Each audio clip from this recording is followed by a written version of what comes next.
I think we decided to focus this conversation around Zac's most recent essay. Yep. Called COVID-19, A War Broke Out in Heaven. Mm-hmm. And I was really happy to read this because it was so mythopoetic, so mythological, and because I'm a sucker for that kind of language. And I also thought it was quite brave because nobody's writing like that.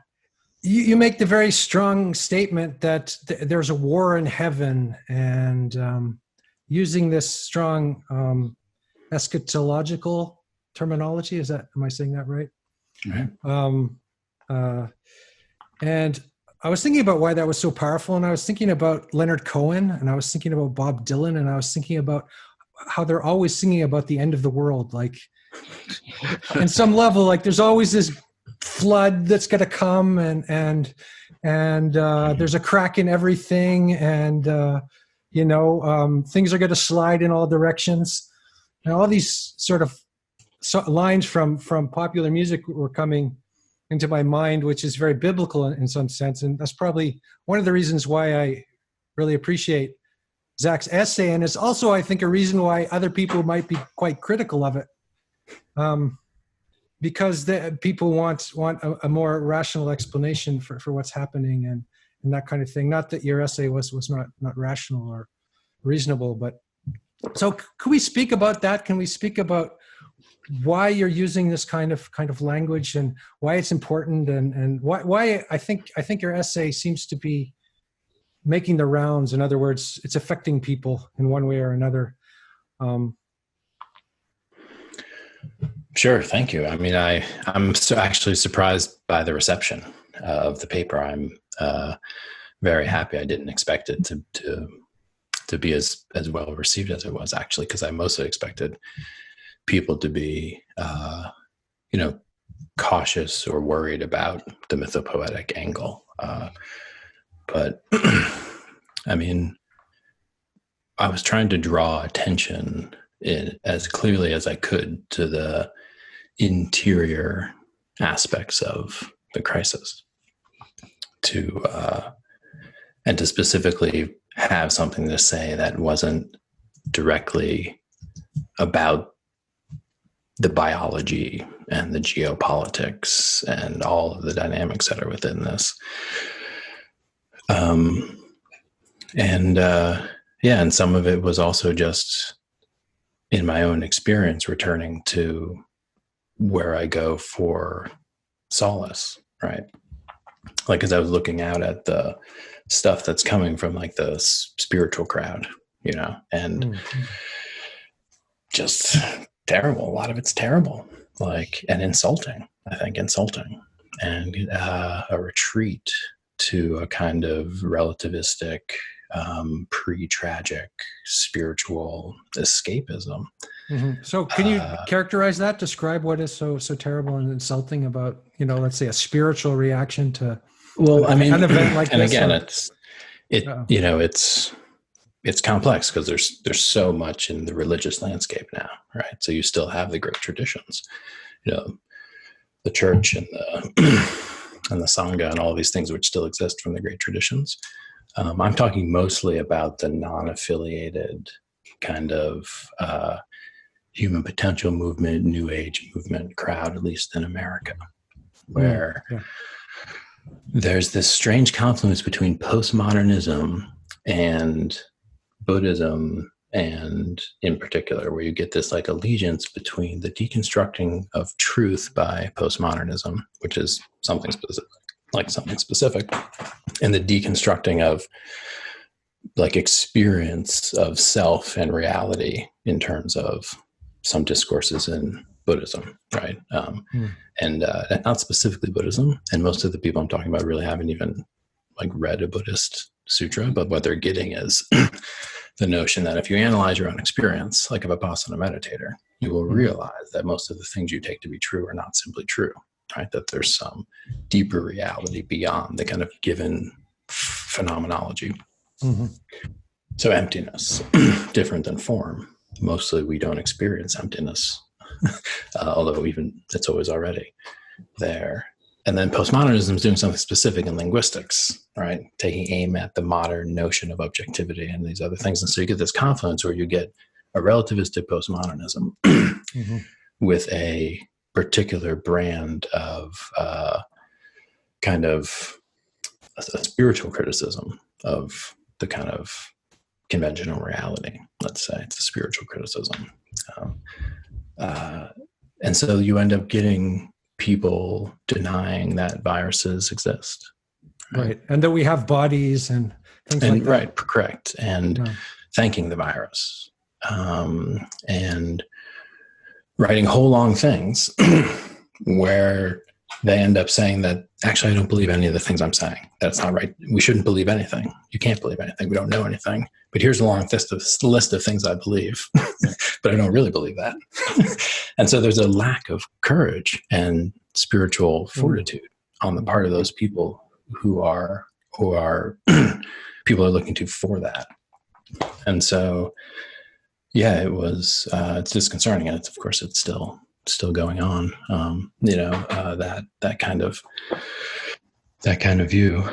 So in some sense, this was a response to that. I was trying to, as you say, it's not an unreasonable piece. What I'm saying in the piece is not unreasonable. And so I'm trying to say reasonable things about profound topics, instead of thinking that saying something unreasonable is profound just because it's unreasonable or non-reasonable. When me and John were talking the last time with Christopher Mastro Pietro, in the midst of our conversation, I came up with this sort of thing. I said, this is like a judgment or something, right? What's happening? It just came into my mind, right? It was biblical language. And John was saying, wait a minute, hold on here, be careful. So maybe, John, you want to speak to your cautionary response to the dangers of using this kind of language, and how can we use this kind of poetic language correctly or rightly or in a way that's helpful? And I think Zac did a great job of doing that. I do too. So first of all, compliment Zac. I read the article and I thought it was exemplary of how to use what I would call symbolic language in order to make important bridges, symbolon, to connect between the phenomenological and what we might call the ontological, because I saw that a large part of what the essay was doing was exactly using what you're calling mythopoetic language to bridge between those two domains for people in a very powerful way. And I think that's very important.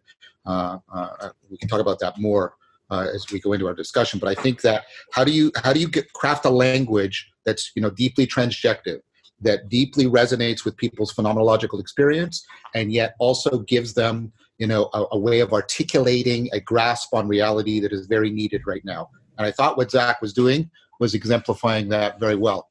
That's how it landed for me, that's how the language was coming up.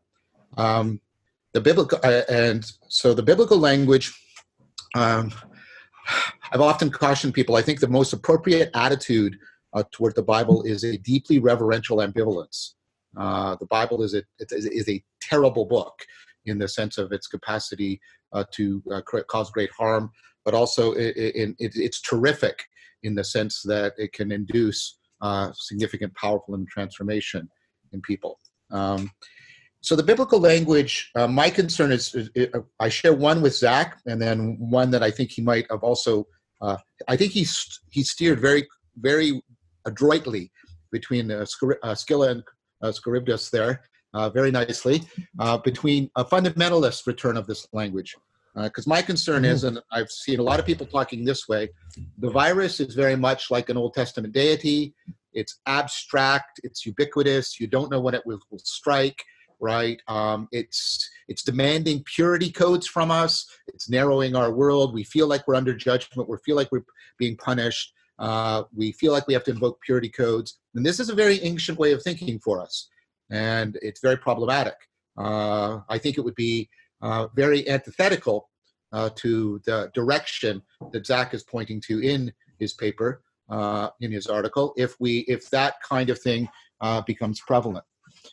And then the alternative, and I don't think it's an exclusive alternative, although the culture pretends that they are, the alternative is the kind of decadent romanticism that Zac put his finger on, that spirituality that lacks integrity, not only courage, Zach, I would say it lacks integrity, in that what it does is it privileges certain kinds of discourse, while of course claiming that no discourse has privilege.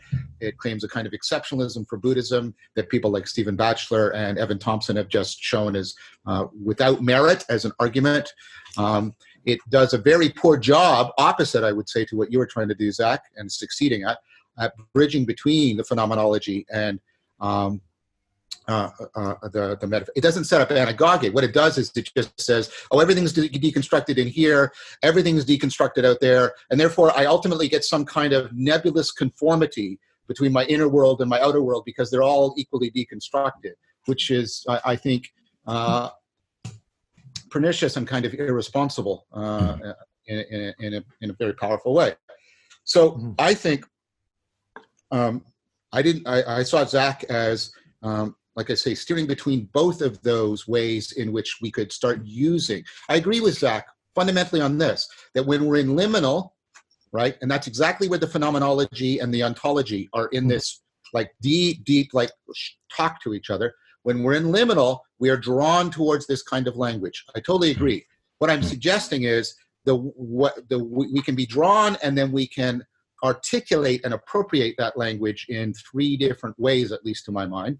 One is the one that Zach is very critical of, and I am too, the sort of decadent romanticism that has that purely negative and I think vacuous conformity.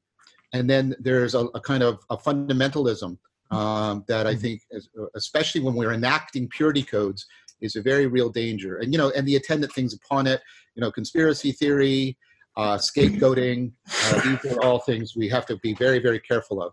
And so I thought that what Zach did was, and perhaps Zach, this is one of the reasons why it's getting such a great reception. I think you, in addition to the content, which I think was valuable, I think you exemplified a way of appropriating this language that, I agree with you, is what is going to emerge as the response to the attempt to symbolon, to connect the phenomenological and the ontological.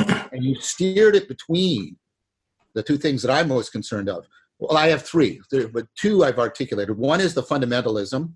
The other is, like you say, the completely decadent, romantic, magical thinking bullshit, I would put it. I'm using that term technically, right? And then the third one I have a fear of, which you also didn't do, you took great care of, which is a kind of pretentious utopian certainty. Well, this clearly indicates that the revolution should come, and this is blah, blah, blah, blah, right? And that kind of thing too. Right? And there's a danger, of course, around apocalyptic thinking to fall into that kind of utopic pseudo-certainty. And I think you steered between all three of those really, really well. So that's what maybe sorry to interrupt. Maybe there's also a danger of sort of, with this eschatology is life-hating or something. It's like you want the apocalypse to happen. Well, that overlaps a lot with the fundamentalism. Yeah. Fundamentalism tends to, the emphasis is on the destructive nature of God's wrath, and that's usually bound up with a kind of conspiratorial. There's all the evil ones out there that I resent and hate, and I'm afraid of, and this will finally get rid of them, and those of us who are pure will be set free to take over the earth. That kind of thing. Yeah, and the fundamentalist view and let's call it the New Age view are actually isomorphic in their structure. Like there's a basically kind of a structural narcissism, and a tendency to project, and basically a stance of like mind or faith only, which ends up being you create your reality kind of thing, or basically you get what you deserve. And so that's just there. And as a cognitive developmental psychologist, it's easy to see the places in people's personalities where they can actually retreat to lower forms of meaning making and self-regulation. So, and you alluded to that very clearly when you talked about the possibility of losing the world's soul and falling into this kind. I just wanted to unpack that a little bit because I thought that's what you were implying. And just to add to that, also tragic, you talked about the tragic, and maybe that's a remedy to this New Age thinking, is for us to really contemplate the tragic. Right. Yeah, I think of, John, as you were speaking, I was thinking of this phrase by Habermas. It was something like, because, he wrote his dissertation on Schelling and the problem of free will. And then later in his life, Habermas returned to Kierkegaard and began to consider religion again very seriously. And in this later work, he talked about the untapped semantic potentials of religious language, basically saying that there lay within religious language and symbol untapped semantic potential specifically, and this is the thing, for protecting vulnerable forms of community life and experience. So the idea being that the meaning that lies hidden within these symbolic ways of speaking, it has to do with the basis of choice making and relationship and ethics, right? Which is also another difference between, I think, what I was trying to do and what is usually happening under the spiritual kind of rhetoric, which is that we need to inform the basis of ethics and choice, not the basis of emotional self-regulation and the feeling of safety, basically, and self-esteem gratifications, right? So those are distinct, and the mind wants to do both. Like you want to create a sense of meaning and a worldview that makes you feel safe and makes you feel valuable and important and in control. But you also want to create one that allows you to live in relationship to reality, and specifically the reality of other people. And so, I was trying to really bring home something like an ethos and a sense of, for lack of a better word, morality, which is relevant now, which is why I was concerned about what we're able to say on a hospital ward in New York City, right? Like, what are the things that can be said in these places, and how important that must be, right? Be able to say the right things to people who are actually suffering, not people who are afraid of suffering and trying to reconcile themselves and calm their limbic system after looking at Facebook for an hour and a half. But people who are in the midst of it, and where are the cultural resources we can use and the languages that are available and the symbols that are shared between us, where we can be with one another in the intensity of this and say something. So that's kind of where it came from. And then I ended up returning to my roots in Emerson and other places where I was looking for this kind of language. And also just to my background in music, I think often about this triplicate I got from Forrest Landry, which is song, text, and code being different forms of expression, and that all of them are important. And code is about what you do. So let it be written, so let it be done, like a legal code, right? And text is about this intersubjective clarity of semantic, basically precision. Song is different. Song is rooted in the subjective. And this is where symbol and image live so much. And so connecting song with text is what I was trying to do. I'm not right about the facts and legal code and the quarantine and how to keep yourself. I wasn't good doing there. I was just trying to connect with the song that I was trying to sing and finding a way to bring that up into some space of reason. What you're talking about is poetry, correct, right? And the need for that, right? But the problem with just invoking poetry again is in poetry, because of several generations of education, has been relegated to a certain status and function within our culture that I think is not. I'm not attributing this to you, Andrew, but I'm saying how when most people hear the word poetry, they don't hear what Zac was doing. Yeah, that's true. Yeah, right. They don't, and that's why there's the huge educational thrust towards the end of Zac's article. But I wanted to pick up on something first before I do want to turn to the educational stuff, because I think it's really important. The first point you were saying about that, Zac, is the two. This goes to work Chris and I have been doing about trying to remember that when we invoke the language, the sacred has both the homing and the horror aspects to it. Right? The point of the sacred, yes, is it's supposed to shelter us, but it's also supposed to expose us to a reality that is beyond us. That's the numinous side of things. I think the really difficult thing that we have to do right now with the symbolic language is, right, it's because it's ultimately sacred language, is to craft it in such a way that those two things are being done at the same time.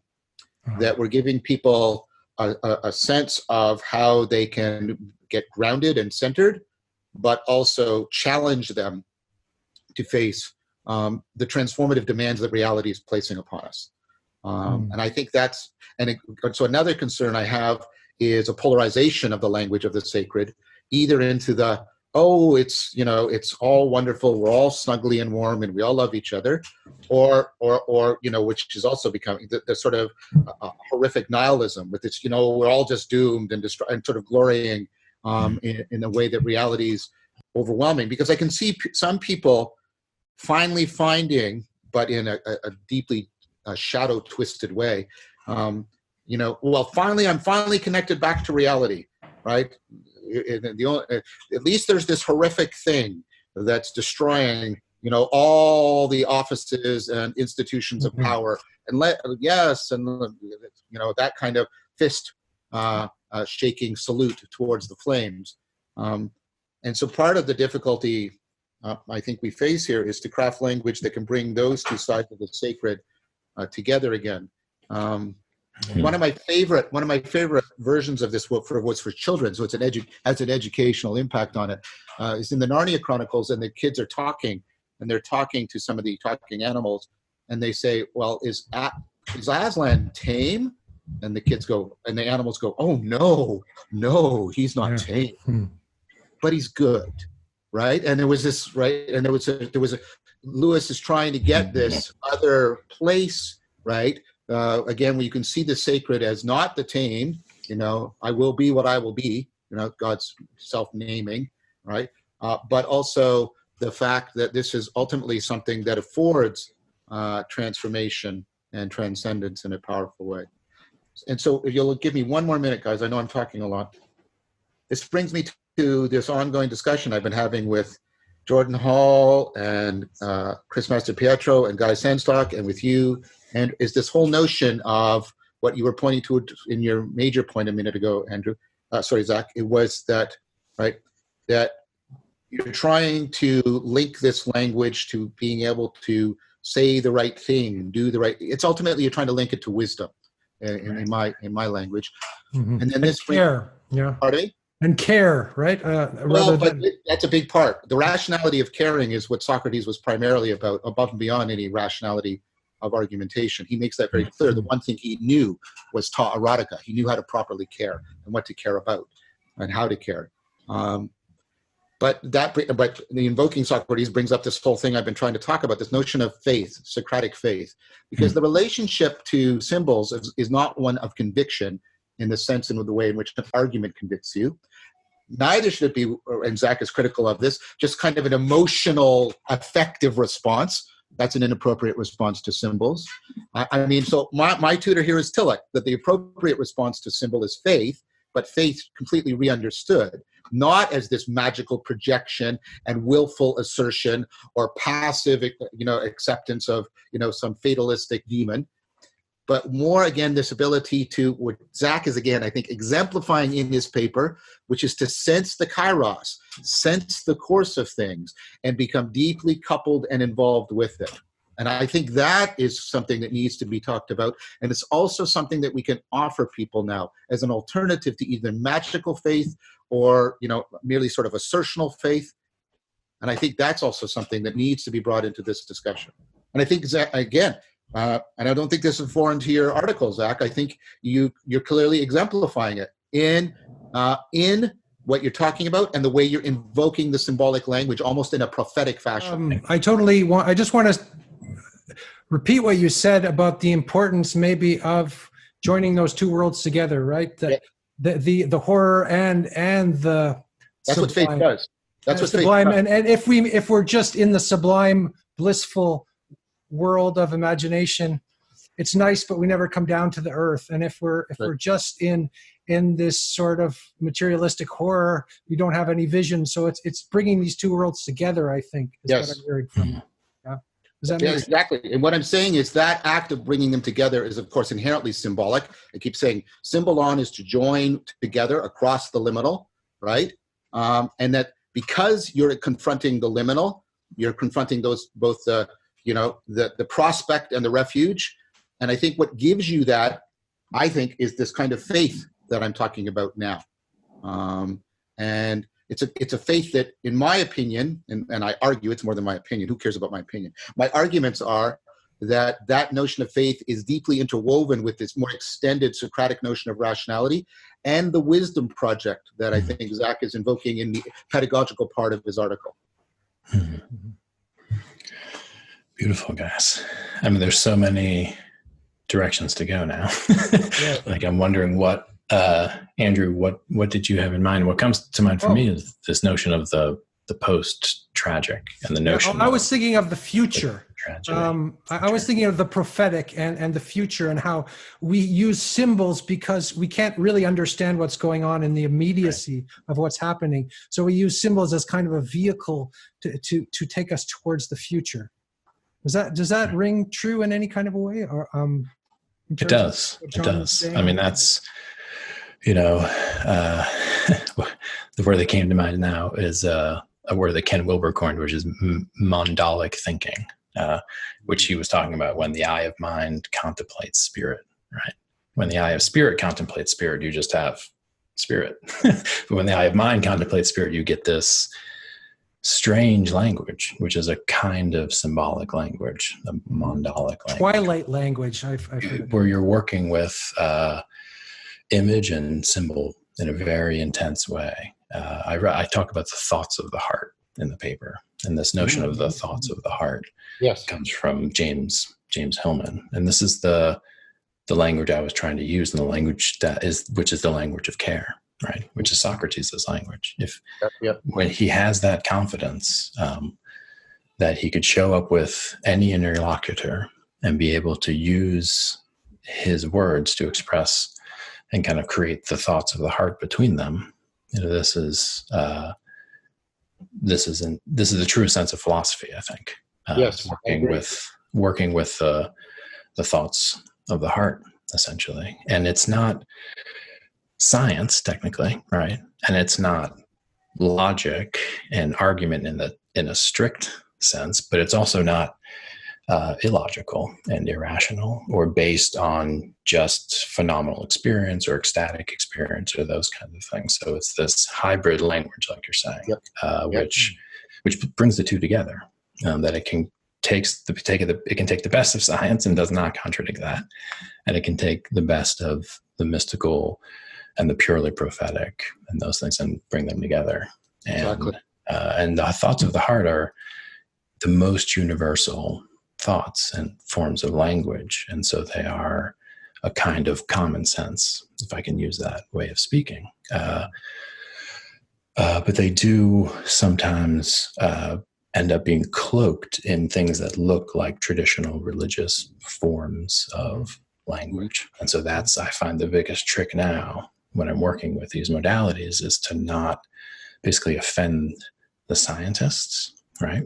Yeah. So that's one issue. And then the other issue is not to make it complex enough that you don't get it confused as just being New Age, right? So you don't want to offend the scientists who dismiss you as being fundamentalists or something. And then you also don't want to attract a bunch of people who are actually looking for something much simpler just to gratify their ego needs for safety and control, which is to say New Age market goers.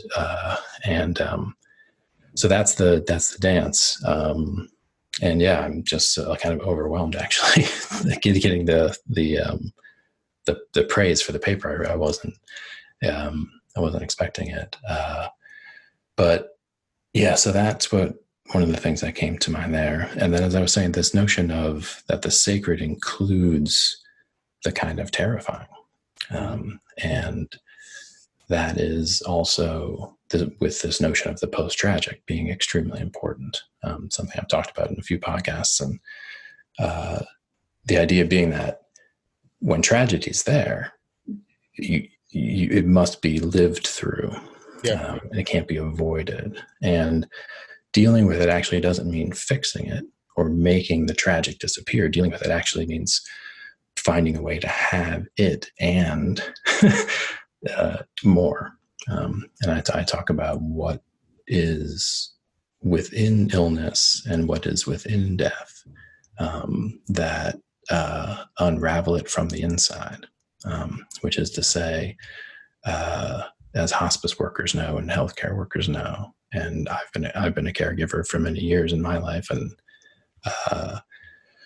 that there is, what's the right way to say it? Yeah. So I'll use symbolic language, right? Which is that God will catch you. It's something like that. It's that there's nowhere you can fall where you fall outside of God, right? Something like that. And that includes all of the horror, right? That God is within that darkness.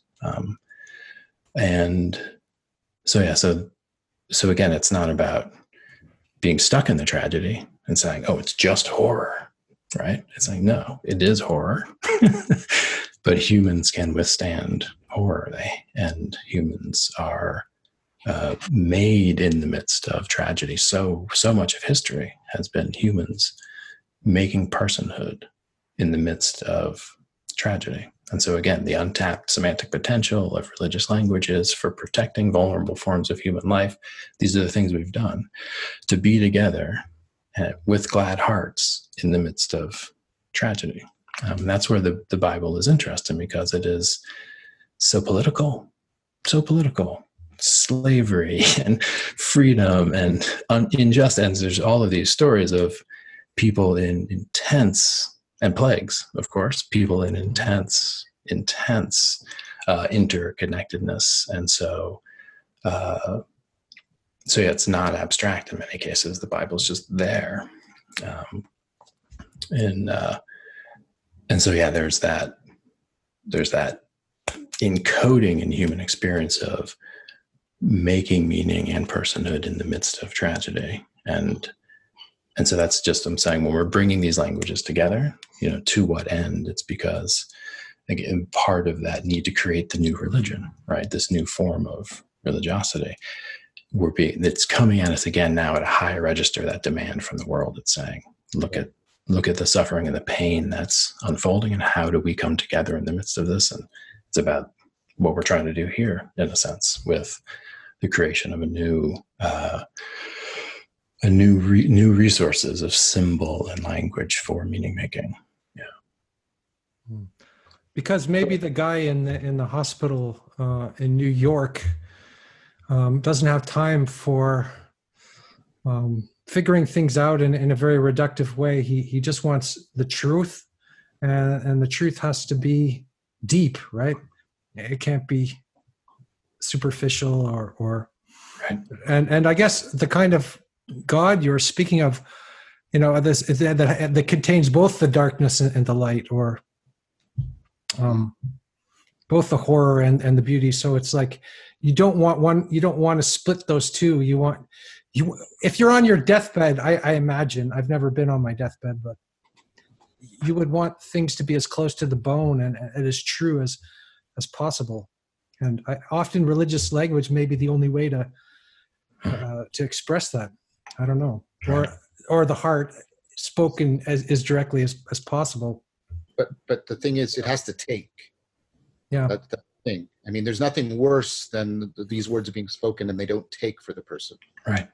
Right. Indeed. Yeah. Right. That's what I'm trying to get at with this notion of faith, where it's, again, not willful assertion, not magical thinking, not claiming to know things that you don't actually have any claim to know. It's not a pretense of certainty. It's not all the things that we sort of pretend faith is. No, it's rather the sense. There's a beauty, and I don't mean a pleasure, because beauty can be terrifying. Rilke reminds us of that repeatedly. But there's a beauty to these symbols for people. They have a receptivity. That's what I'm trying to get at, so that they take. The symbols take, they catch, they join the worlds together. They afford aspiration. They call the person to the depths that you're putting your finger on, Andrew. And I'm really interested in that. And by the way, I want to point out, When Socrates was doing his thing, Athens was literally under siege from without, and there had literally been a devastating plague in the city. So Socrates is also not a figure that is somehow, abstract in the ivory tower, while we're in the midst of pestilence and feeling besieged. That's where all of, everything, well, many of the dialogues are actually even historically set in that time period. So Socrates is completely apropos for the situation we're in. But what I'm interested in is I invoked him because he seemed to be able to do that. He seemed to be able, like Zac said, he could adjust himself to the interlocutor. He had the faith of being able to show up, and he had the faith that he could say things that would take, that people would that would tempt them towards the good, that would call them to their depths. And what's interesting to me, what's the difference?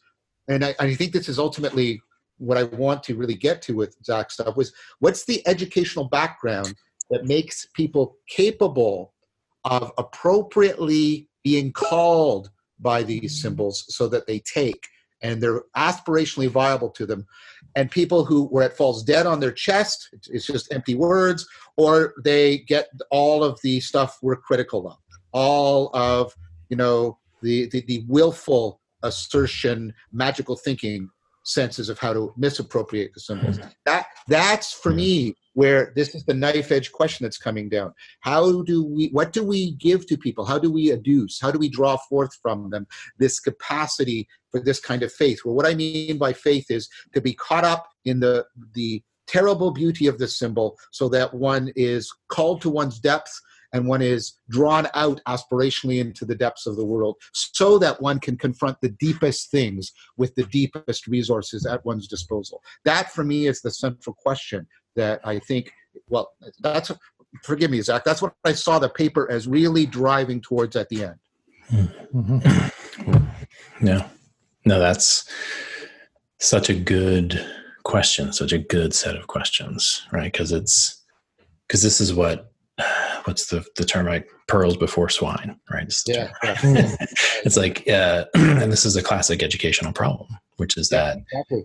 there's a depth to an ancient text, which, you wonder the level of maturity of the reader that's needed to actually perceive the depth. And so, what are the prerequisites in personality and character structure and cognition and other things to be able to receive the symbol that's there, and to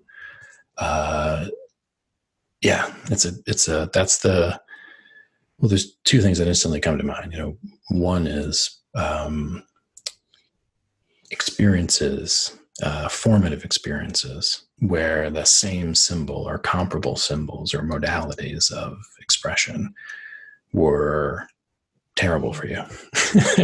Right? Yeah. So many of the people I know who find it hard to be receptive to the language in an article like the one I wrote, had, and I think you mentioned this last time we spoke, John, they had bad experiences in their youth. Oh, right. With a different kind of bullshit. That happened to use this kind of symbol thing. And so that's one major important element there, which is that this stuff's been given a bad name. And there's a way that it's the well's been poisoned. And so how do we make it clear that we're drawing from a clear spring, that it's a different source? And so that's why many people leave they go to the east, right? Or they go from the east to the west, depending on where you're from. So that's, I think, one component. So there's a part of it which means it's something about either making that explicit and working it through, right? Or finding a novelty, a real novelty in the way the things are expressed. So that's the issue there. And then the other component that came to mind has to do with the element of practice and modeling. Right? Which is have you ever seen someone in your actual presence do that thing? Right? Have you experienced an elder or a teacher truly being inspired by ideas And I think, John, this is why your work is so magnetic, right? Because you're modeling for people what it's like to do what you're asking them to do. You're showing them, like, this is what it's like to be taken into the matrix of the symbol and live in it and work with it, the power that comes from that. And faith in the life of ideas and that kind of thing. So another thing that is clear, that when people see it, when they actually see it, it is magnetic and people move towards it. Mm-hmm. It's just a question at which points in their lives, and especially formative phases of adolescent identity formation and then adult, like these key phases, who are the different spokespeople there for these things? And are they getting it at the right times, such that when they need it, they'll be able to turn to it for solace. And the final one, I think, is related to this notion of practice just a little bit deeper, which is that it takes sustained attention to reap the rewards of this kind of emotion and identity configuration. So to the degree that we are becoming, as a culture, systematically fragmented in our attention, it's going to be hard for us to actually sustain the focus to have a complex enough relationship to the symbol and the accompanying kind of like semantic web to get drawn in and to get empowered by it. Yeah. And so that's key. And that's not just about meditation. It's about long form books and other things that defragment the attention and allow you to, you just read for 2 hours almost straight. Now you're so deep in the language that when it starts to move with symbolism, you can actually get the full range of connotations that are implied instead of the soundbite, tweet version, right? And anything that's a soundbite tweet of anything, that's not going to end up having the symbolic depth and richness that is necessary.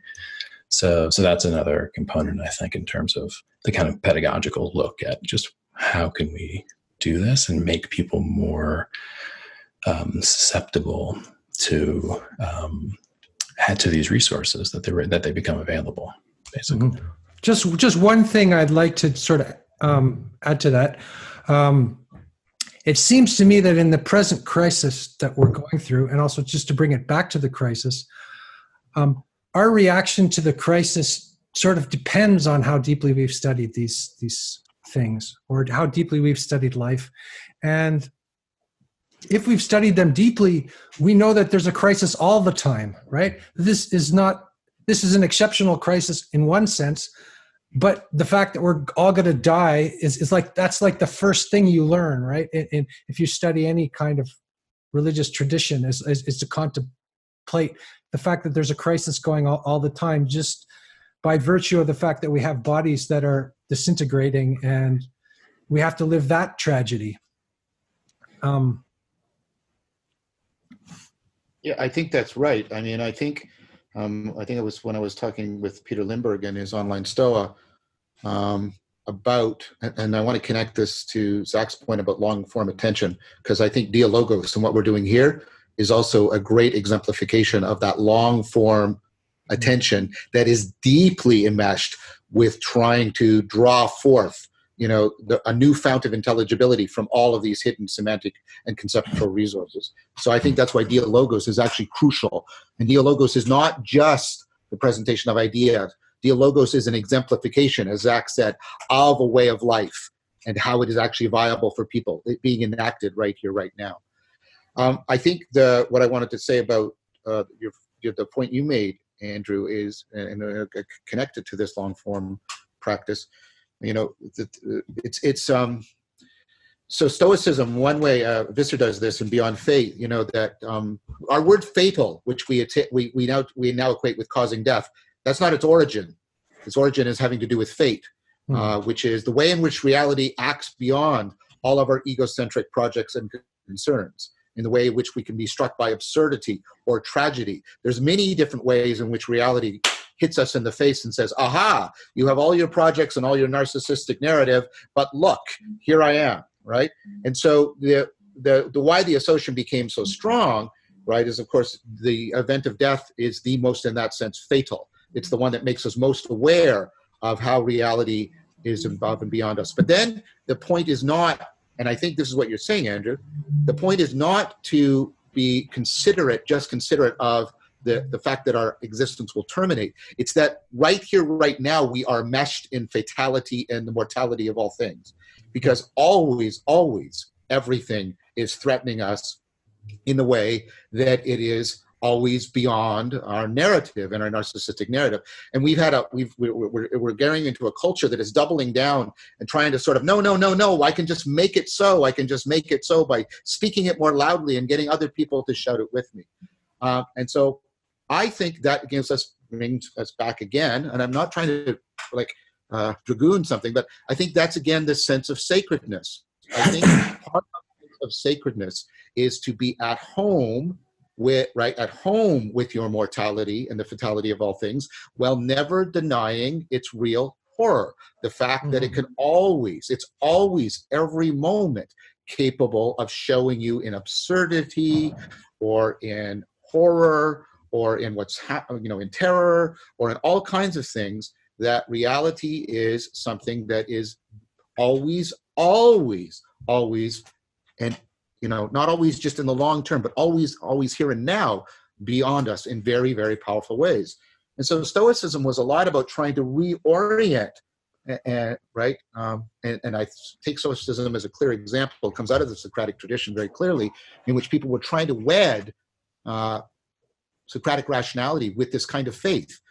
Stoicism has been called a religion, and I think not unfairly, because of the way in which it tried to get people, right, a new sense of the sacred that allowed them, right, to deal with the moment-by-moment fatality of all things. I think Buddhism is trying to do something very similar, which is why there's often comparisons drawn between Stoicism and Buddhism, by the way.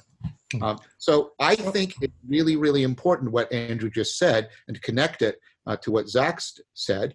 And I think what connects them is this whole thing we've been talking about, this sense, this lived, viable, aspirational sense of the sacred right here, right now. Great. And just maybe after we've said all that, we've talked about this as being the state that we're in all the time. Maybe we could move to speak about what you called something, the great unpattering, or this transition, or what's actually happening now. And I don't mean about the virus in any literal sense. I mean, yes, literal, because it is a literal thing, but maybe what's going on now, what's going on in time. Because you talk about historicity, I think, Zac, and the importance of that, and the importance of time. And is my question clear? It is. And fate is unfolding. is what's happening. And we're in the kind of sacred kairos, right? Where reality is appearing kind of again, as it were, because of the deep simulations that were produced by the civilization as it was moving through, where we thought that we didn't need to have massive supplies backloaded in hospitals just in case there was the off-chance pandemic. We didn't think that through, right? Because we were deep in a simulation that everything was fine. And so now, we are confronting reality. And so the question is, will we pull together like Stoics and love fate and end up embracing it and moving with our identities to become one with the tragic situation and transform it somehow from the inside in response to it. And so I see mostly what's unfolding now, and that's why I talked about a war in heaven. Is it's choice. It's about the basis of choice and who are we choosing to be. And so that's this conflict between these ideals we have of ourselves, right? Are we stepping into that? So what is the war of heaven between who and who? Is it between the nihilist and, let's say, the life hater and the life giver? I mean, what is the war? What is it's massively complicated, right? You'll remember last time we spoke, it was this sense of the divine double, and then we kind of brought Hillman into the room. It was like, no, it's actually, there's many of those potential selves that are in your archetypal imagination that you move towards as like personal ideals. Yeah. And so what's happened now with the great unpatterning is that everyone's sitting at home with a lot of time, or an absence of time, so a fragmentation of either way, you're hanging out with many, many of yourselves who usually don't get a lot of airtime, right? So there's many of these archetypal personalities and possibilities for yourself are now flooding the imagination into this opening from being unpatterned. And so it happens when you travel, it happens other times in your day-to-day life, when something like, if you went for an appointment and it didn't happen, and now you've got like an hour to just sit there and you don't have your phone or something, like, what happened? Your imagination goes, unless you're a meditator, right? Like, so there's the war in heaven is that it's this is war. a universal version of that, of like being in the doctor's office, waiting for the appointment, and then what happens, right? Right, and what happens, and with the doctor, we're waiting for the appointment in the doctor's office. We're nervous. There's no good magazines. We're sitting there, and there's all of these different possible selves that we're thinking about. And because the way the world will be on the other side of this is also unclear, it means that we're getting in touch with all of ourselves, the full range, right? Shadow and light, if I can use that kind of polarization. So it's not a war between two forces. It's a war between the many potent possibilities of ourselves that we're going to actualize through really unique moments of choice in the coming months, right? And so it's about that. So who do we choose to be when we make a choice? And so again, it means we have the opportunity to become incredible people, right? That's one possibility. We have the possibility to be integrous and to act with character and integrity, and to know the principles that we want to live by and to live by them more so now than ever, because, rehearsal's over. And we have time and we have space. These are the important choices. So we have that possibility, which is rare, actually, to be in a moment of historical gravitas where you have the chance to be doing really the right thing. But we also have the opportunity to descend into chaos and through fragmentation of choice and being many different people and not holding together with integrity and catering to those voices that are most selfish and most fear-driven, etc. So that's that battle. It's that battle in our personalities, basically, as we're faced with decisions we never thought we'd have to make, and choices that we never even kind of thought were on the table are now on the table. So that's kind of how, it's kind of how I'm feeling it. So the title of Tillich's book, The Courage to Be, sort of comes to mind when you say that. Exactly. Tillich was very clear about, is that required a transformation, right, in faith, and a transformation in the notion of God. You had to get to the God beyond the God of theism. We had to let the symbol change, which is part of what I wanted to bring up. Ultimately, part of what this means is a participatory stance, neither a sort of passive stance or an assertive stance. It's a participatory stance. We have to participate in this because we have to be willing to let the symbols change too. And I think that was a very clear message. And faith isn't the holding on to the existing symbol for Tillich, and it's not any premature closure, right? Now I have it, right? It's instead it's like da'af, the Hebrew word, right? It's like the way you're faithful to your partner is not to hold her. I'm straight, so I'm just using myself as an example. Not to hold her. Now you always have to be this way, or here's a particular symbol I've created for a relationship, and it's not up for negotiation. No, that's not what it means. It means you have to be willing to be involved and let yourself change as the symbol changes, so that you may maintain a continuity of contact about it. Now that brings me up to a concern with not with what Zac said, because I agree with what he said, but I think there's an extra dimension to the war in heaven. And Chris and I are thinking about this. and this also goes to work that Johannes is talking about, Niedhauser. The fact that many people, when they, and Hahn talks about this too, right? When people are thrown into this empty time, right?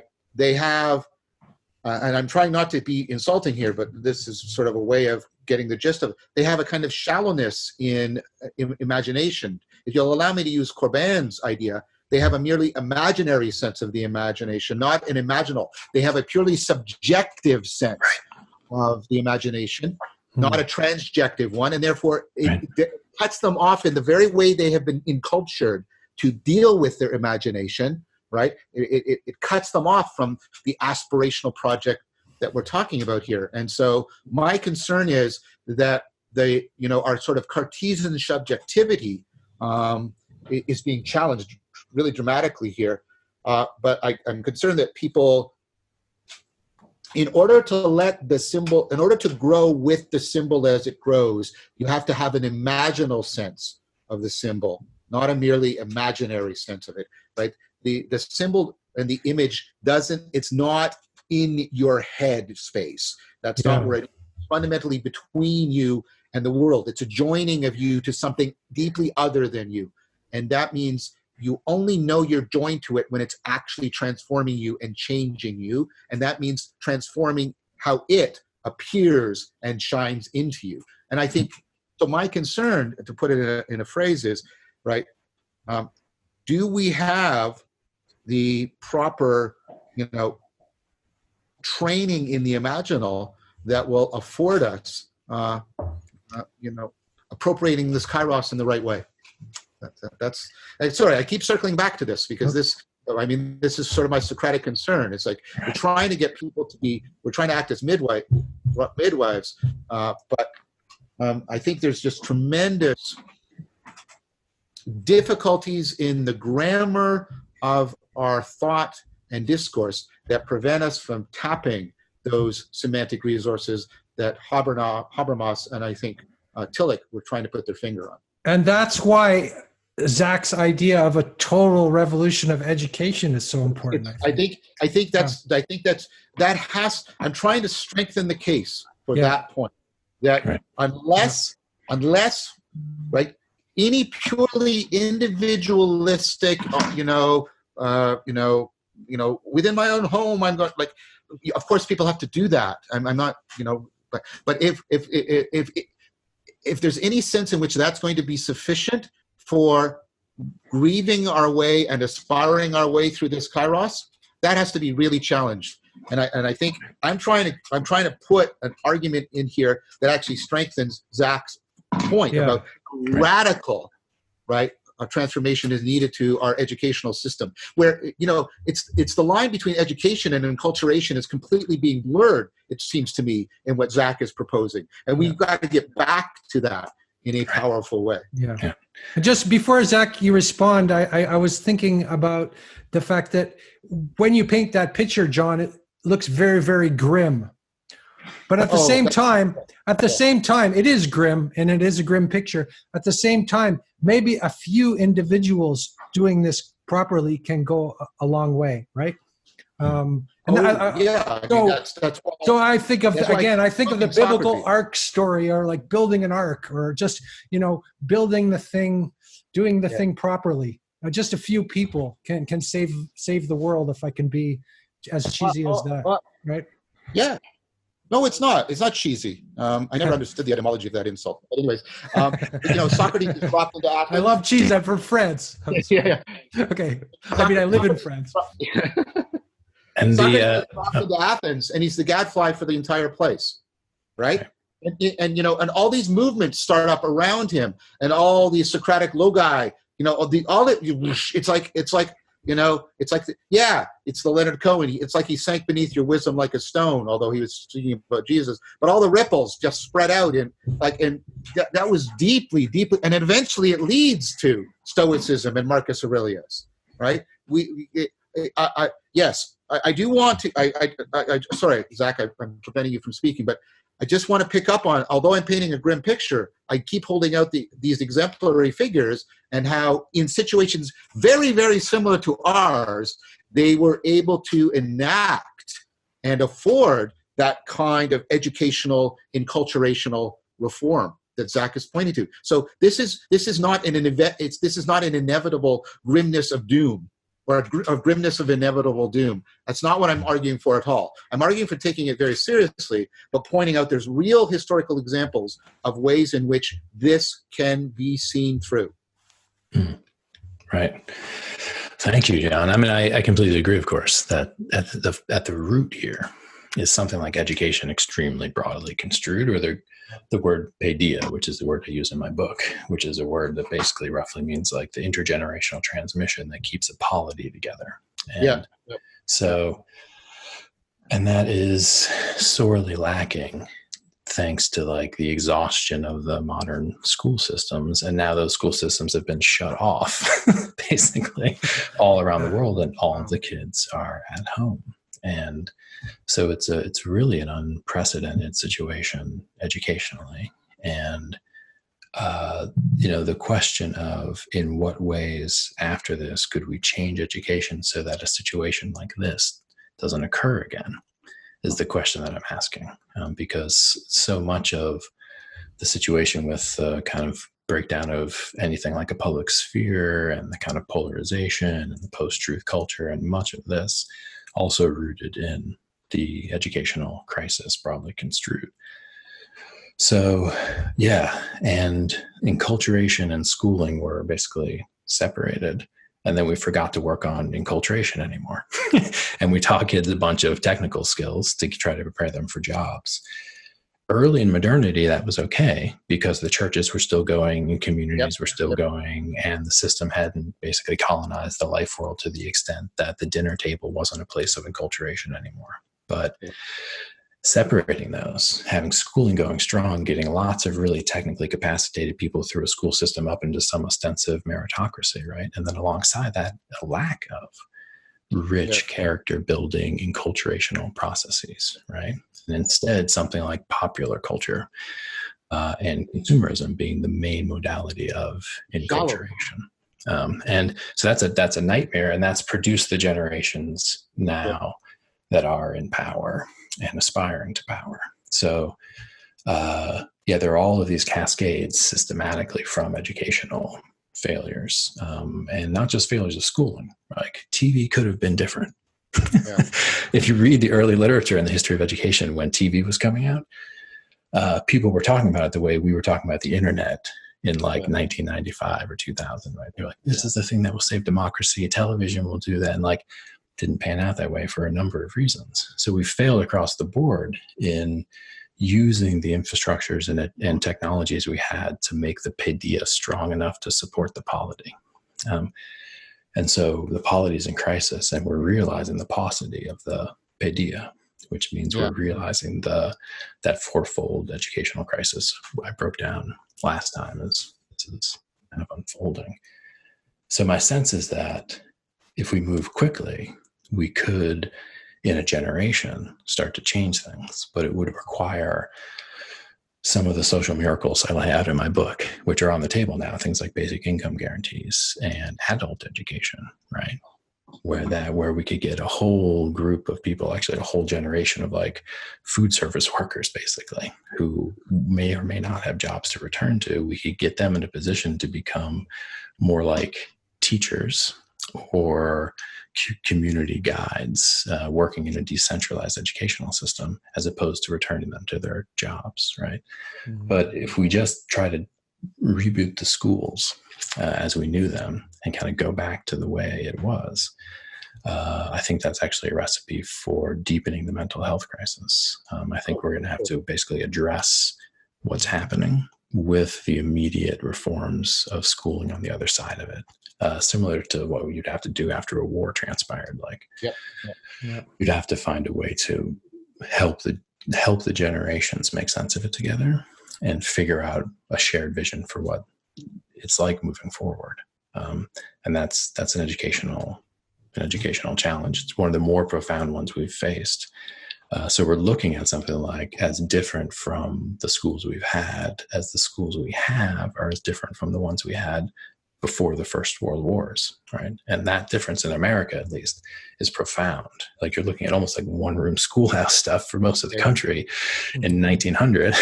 And then in 1950, you got these huge high schools that were basically massive innovations.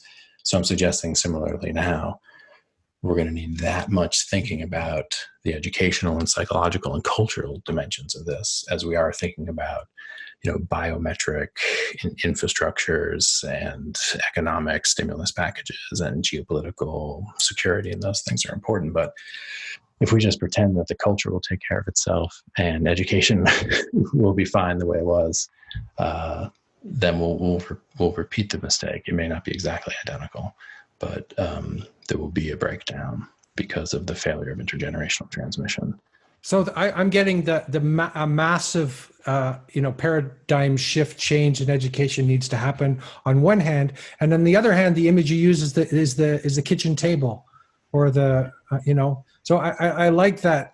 I think getting back to the table, and I know my daughter is home studying, and she's sitting around the table doing her school, and it's wonderful. It's like she's not corralled into this sort of alienating classroom kind of thing, and she's much more relaxed, and just as a personal right. example. You guys are lucky. I think you're trying to say the local, there needs to be a universal change and a local change simultaneously. Yeah, those are related, and you're lucky, like, to have a table to sit around. There's a lot of kids in the United States for whom not being able to go to school sucks. Because their parents are abusive. There's not enough room in the house. And the school's actually the safe place for them. So I'm not like wanting to return it to the family or even to the local community per se, because there's a parochialism that can happen there. There was something innovative about the universality. Okay.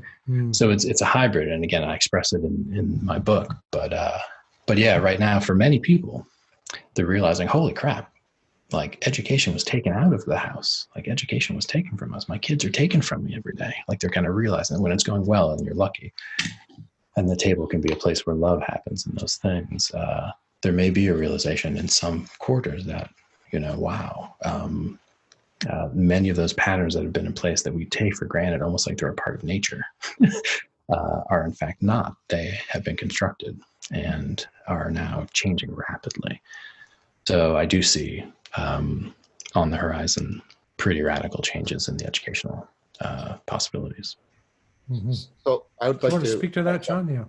Yeah, I do, because one place where Zac's notion of the education crisis and my idea of the meaning crisis came together, of course, was when I talked about what happens after the Protestant Reformation, and you have the separation of the knowledge institution from the wisdom institution. Universities get separated from the monasteries. And I was going to say, Andrew, it's not just that education was taken out of the kitchen; it's also taken out of the church. I was young enough that I actually went to Sunday school. It was actually called that, Sunday school. And the problem with that is Sunday school was a very degenerate version of what the monasteries once were. It was basically indoctrination, right? And once you got the child sort of to memorize the doctrines. But even there, you saw that for some people it was something more. And I'm thinking what the monasteries have been and how they are in other cultures. Like, the Buddhist monastery is not separate in the way that it was separated from the knowledge institution to the degree it is, for example, in the West or something like that. Mm-hmm. So what I'm trying to get at again is this idea that we not only need to change but I think this is part of what Zac is saying too. So I don't want to sound like I'm saying something original here. It's not just that we'll be more decentralized and we'll be more at home, right? But it's also that we have to be educating not just for knowledge, we have to be educating for wisdom, and those two have to be talking to each other and meshed up together. A lot of educational theory, actually, the good educational theory, because there's a lot of crap in educational theory. It's untethered from good cognitive science, good psychology. It's overly politicized. It's ideologically driven. There's all kinds of stuff. So where I can see viable stuff is this kind of sort of core notion. It's sort of simple to say. If you begin the early age project of helping to educate character and wisdom, kids will then be able to go take in deep kinds of complex knowledge.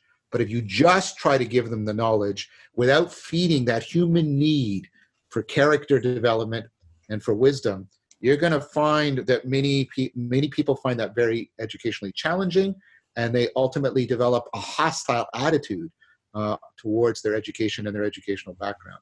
Mm-hmm. So not only do I think we need to do it culturally, we need to bring back the education of wisdom with the education of knowledge. I think for good pedagogical reasons, we need to give that some very deep thinking. But I don't want that to be the state version of Sunday school, where we just indoctrinate people in whatever political ideology seems to be in fashion right now. Right. And so the difficulty, I suppose, I'm trying to bring out, because I want to hear what Zac has to say, is because this points towards another important point. All of my questions are probative, because Zac talks about this convergence, right? And to me, the convergence is, I think, the beginning of a deep response to the question I'm going to ask. How do we bring back the education of wisdom within a pluralistic, right, framework, right? And I think exactly, because it's the world now. It's not a bunch of countries. It's not Christian Europe or Buddhist Asia. It's the whole world now. Yeah. And I saw Zac pointing towards that when he was flagging the necessity of a convergence between these various traditions, which is not assimilating one to any master, like Christianity conquering the other ones, but some kind of like a dialogos between them. So a convergence is possible. And I'm wondering if that struck me as, here's how we could get back to the cultivation of wisdom within a pluralistic framework. Yeah, you wrote about that in your essay. You wrote about a symbolic convergence between wisdom lineages and that kind of thing. So. That's exactly why I'm bringing this question up. Yeah, no, it's a very good question. And it's really one of the more kind of exciting things that I think will be coming through education in the coming decade. I think it has to, or else we'll come apart at the seams because of the meaning crisis being like the thorn in the side of the whole civilization is this lack of wisdom starting like 7 years old. And there's, as I mentioned in the paper, a trans lineage and symbol convergence across religious traditions. And we spoke about last time something like a neo-perennialism, like a distilling of some not essential conclusions that they all supposedly have in common, but a form of dialogue or like you're saying, and a ecology of practice, which is to say like a classroom where we can put this stuff in it and be sure that no matter what the unique way this kid interacts with these materials and this teacher, that they will come for themselves to create a kind of wisdom synthesis, let's say by the age of 18, right? And so that's not indoctrination. It's actually, more like a Piagetian metaphor of like a gardening. Like you make the resources available with the container available, and then allow them to grow into the wisdom that's unique to them. And there will be huge pockets of overlap, where there'll just be people like, hey, I'm signing up for that Buddhism thing. That was pretty awesome. I haven't really found one that's better. Or there will be people who, I'm not really actually buying any of this. I get why it's important, but I'm actually much more interested in the specific kind of scientific problem, but I have a rich humanistic understanding now of my scientific identity, right? So we want that possibility as well. It's very. So we want to create a Renaissance person, not a person who is locked in their field. Correct. And someone who's used to working with this language and with this symbol, and just working with the idea that part of being human is having a kind of like historically and ontologically positioned notion of self, something like that, right? That it's like that's part of, if you're lacking that, it's very uncomfortable right? You're in the meaning crisis, and that'll cascade into legitimacy crises and capability crises, et cetera. Exactly. And so this is the root of it. Even if we lay down the perfect bureaucratic kind of like technological, digital, decentralized classroom thing, it was all great, and we didn't put this kind of content in it, we could end up with something way worse. We're like more efficiently educating people away from wisdom and into technocratic conformity, right? Mm-hmm. Whereas what we need to do is like suffuse the digital architecture with these forms of wisdom. And it doesn't mean giving them wisdom. It means making the ecosystem in which when they step into it, all of a sudden they're, unless they're like, bad actors, they will just through participation, they will become wiser, or at least appreciative of this wisdom discussion. Mm-hmm. So thank you, John, for pointing to that. Oh, you're welcome. That's going to mean we have to, Thomas Bjorkman makes this point, that we've sort of defaulted to that our only authority is the market. And what we're doing means we have to, because I think the point you made earlier, education has become how to train people for, appropriate service to the one God that we still all serve, which is the market.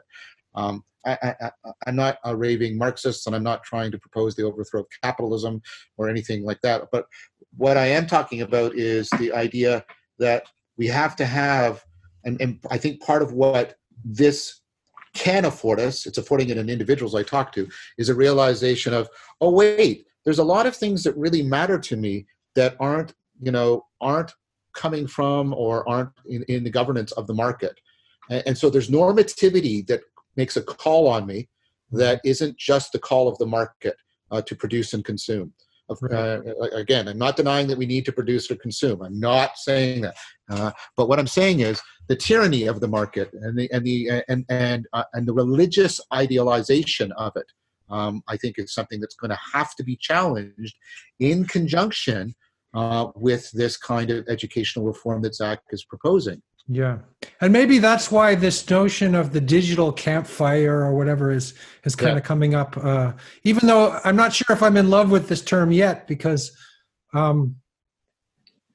it still seems that it's a disembodied experience on some level. It's not a real campfire, but I also like the idea that people would want to work on this communal activity together, and that might be just something that people would want to do, right? That is so different than the alienation of the market.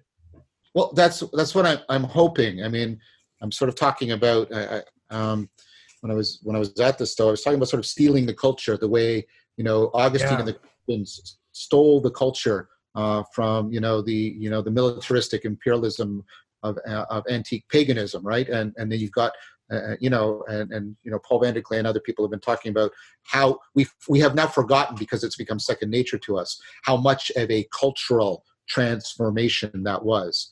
And so, there is this medium outside. It's not completely independent, but it's largely outside of the movement of the market. And that this is a place with the virtual campfiring where people are finding that the meaning making and the connection making and the and this let's call it kairotic educational interaction is deeply, deeply important to them, independent of the things that they had previously filled their days with. And that's a reawakening, I think, of a real potential for us, because that's what originally happened. You had people meeting in small groups, and they started talking to each other, and then the small groups started talking to each other, and you got this huge bottom-up thing. And I don't think it'll go, smoothly like some kind of, a wonderful Hallmark card. It can't be made into a product, right? It can't be made into a product, and I fully expect that the way the Roman Empire resisted in powerful ways this upswelling of a countercultural movement, we might get same sort of resistance, especially by the people who want everything to go back to normal. Well, they might try to make it into a product, right? But but no, not only that, they might try to clamp down on it. They might try to ridicule it. They might try to undermine it.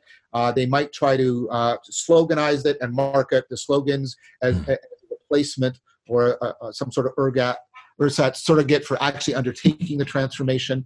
I mean, there's all these kinds of things that I can see. I don't know what to call it. Our socioeconomic system doing, our socioeconomic political system doing. But I do think that one of the positive things that's happening right now is that people are discovering, this sounds so trite, they're discovering how really important culture is, right? How really important culture is, and how it's different from popular culture, which is the part of culture that gets commodified and marketed, right? And how really important, and remember that the center of culture is cultus, that which is sacred, right? We're rediscovering how important culture is, the cognitive cultural grammar is for us. And I think that gives us the potential, that we could steal the culture in the way that we need to steal it in order to get the kind of, I can't see how you would do what Zac is proposing without doing what I'm proposing at the same time. I'm saying. What do you think about that, Zac? I love it. I mean, yeah, a few things come to mind. One of them is, when the world kind of slips away as it has, then you're left with the baseline values and needs, and then you realize, as you're saying, talking to people, long form conversation around a campfire, holy crap,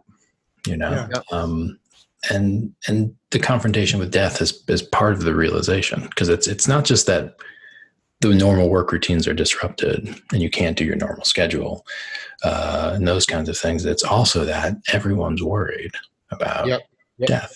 And so on your deathbed, usually you don't say stuff like, I wish I had worked more overtime. Usually you say stuff like, I wish I had more family dinners. Spend more time around the campfire. Right. Spend more time around the campfire. Exactly. Yeah. And the campfire, the notion of the fire, the hearth, right? Yeah, the hearth. Hestia. I think that's how you say it, or Hestia, the Greek goddess of the hearth. And basically the goddess of inwardness and composure and focus. And so, there is that returning to the uncommodifiable and realizing that it's still there.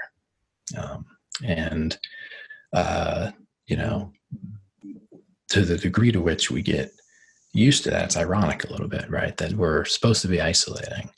But in my experience, I've been having more calls and more conversations with a wider range of people than I usually do. And most of them have not been kind of work calls. I don't really consider this even like work. Like what we're doing here is actually, culture. As a serious play of culture. The serious play of culture. That's what it is. Serious play of culture, right? Yeah. And which is fundamentally uncommodifiable, and fundamentally always will be, even if you just happen to make some money from it. Right. It's besides. And it's available to everyone. Right? It's not high culture. It's not like because we're doing PhD level discourse. That's the thing that makes it culture. In fact, the seriousness of any conversation that's being had right now, and the ways that we're grappling and kind of like moving through the ordeal of it together with language, with commitment, with unspoken agreements and all of those dimensions, that's culture. It's not the artifacts, books and the podcast. That's not the culture. The culture is the living substance that binds us together. And you have to work at it to practice to build culture, family cultures, right? How strong is it? How resilient is it? All those things are coming to life. And that's also what illness does, and what death does. It will disrupt the routine and basically force you into being with what's most real and most important. And often what's most real and most important isn't the funnest stuff. It's not the stuff like that's entertaining and a source of ecstasis, but it is the longest lasting, most meaningful stuff you're going to be grappling with. And there's interesting studies on happiness where it's like, it's kind of a little bit counterintuitive, where it's like, your everyday experience won't be happy. Like, you're not going to be happy every day if you make certain commitments, right? But over the long run, you have this different form of contemplatively reassured, kind of like disciplined well-being, which ends up being not a trite joy or happiness, which is actually kind of inappropriate right now, but an emotion that's the result of being integrous and authentic and having real relationships, like being fully ensouled, is the way I would say it, down and in your life. Yeah, which is not a denial of suffering, I think. It's in fact a result of it. It's yeah. I mean, it's like you think about some of the most intense, like Hillman wrote this beautiful essay on war, and he was just like, we love war. We love war. And we love war because it makes us love one another, right? And when you're in the foxhole, right? You're in the platoon, or you're waiting for the soldiers to return at home and keeping, like, there's an intensity to that. That's what's happening now. That's what's happening. Yeah. And so the more people kind of like, quote unquote, like embrace the intensity of it, the more that we can find the substance that these kinds of situations give us. It's the substance of real connections that matter. Where like, do I trust you, bro? You can trust me. Like, that bond now, today, means so much more than it's like on an every old suburban day. You trust me, bro? I trust you, bro. But it's the suburbs. Who cares? Like, do we really trust one another? Like, it doesn't really matter. But now, like, you really care. Can I really trust this person, right? Yeah. So these are of love that come from the kind of the ecstatic ordeal of the tragic. And so we're finding that. And so if we simmer in that for long enough, it's going to be intense, but there's going to be no going back because of what we've tasted now. A static ordeal. That's quite a phrase. Yeah. Well, gentlemen, I need to get going. I had us slotted from 12 to 1:30. I really wanted to, first of all, thank Andrew for bringing us together again. And I hope he'll send me the file so I can upload this on my channel as well, because I think this is so. I've been releasing some of our videos together, Andrew, on my channel. Yeah, I saw that. Thank you. Great. Yeah. Doing that. I want to especially thank Zac for his eloquently thought-provoking article and how it afforded this dialogos. And I'm glad I got to be a part of it. So thank you very much, guys. Yeah, massive appreciation, kind of, just gratitude for you guys, and Andrew for the stage, and John, for your time and attention. I just appreciate it. It's been wonderful. Yeah. For me, this is where I would like to be. It's like, this is just where I would like to be the most, right in this very moment. So it's a way of life. That's what I keep saying. That's fantastic, and the more because this conversation has been very intense, and that kind of intensity is transformative. I think it's transformative for me, and maybe people who watch it will get a little taste of that, and just a little taste seems to me very valuable. Yes.